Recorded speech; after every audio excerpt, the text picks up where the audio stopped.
Сәлеметсіздер ме балалар? Хал жағдайларыңыз қалай? Бүгін бізде әліппе 1-ші сынып 6-шы сабақ. Тақырыбымыз буын. Хайуанаттар әлемінде.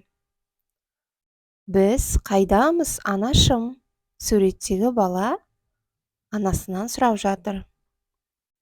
Яғни суреттегі қыз. Біз хайуанаттар әлеміндеміз деп анасы жауап беруде.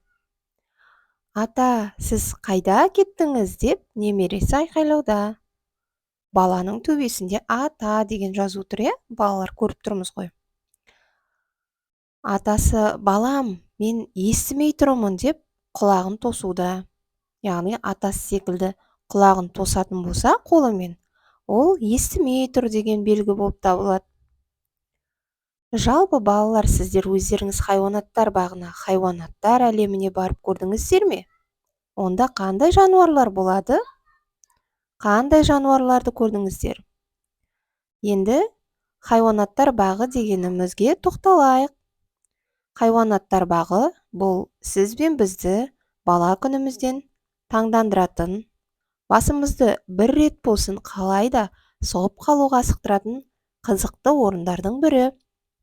Жабайы аңдарды жақыннан көру, олардың жанарына көз салу, осы көзқарас арқылы табиғатты сүюді үйрену.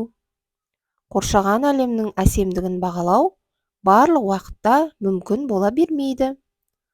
Ал хайуанаттар бағына бара қалған жағдайда дәл осы мүмкіндікке ие бола алатыныңызға таласы жоқ шындық. Яғни балалар, хайуанаттар бағында нелер болады?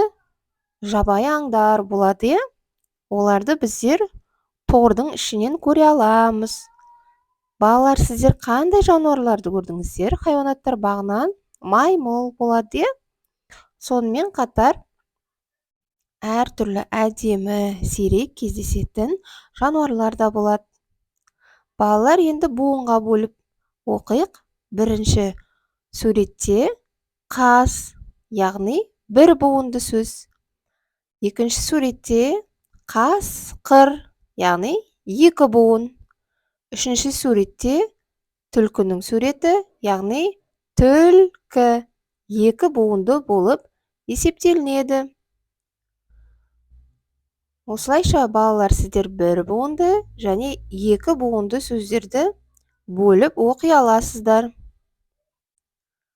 Бірінші суретте қаз бір буын, екінші суретте қасқыр екі буын, үшінші суретте түлкі, яғни екі буынды сөз.